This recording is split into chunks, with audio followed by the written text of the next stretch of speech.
Welcome to MiConvert. In this tutorial, I will show you how to convert 3ds files to DWG format, completely free and online.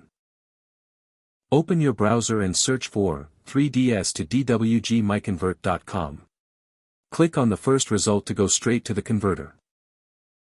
You are now on the 3ds to DWG converter page. The interface is clean and easy to use. Let's upload a file. Click the Choose File button. A file picker will open.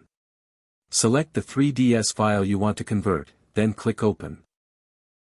Your file is loaded and ready. You can see the file name, size, and destination format. Click Convert now to start the conversion. The conversion is in progress. You can see the progress bar moving. This usually takes just a few seconds. Done. Your file has been successfully converted.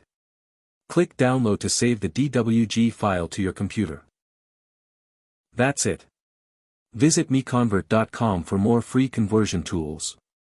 Subscribe for more tutorials. Thanks for watching.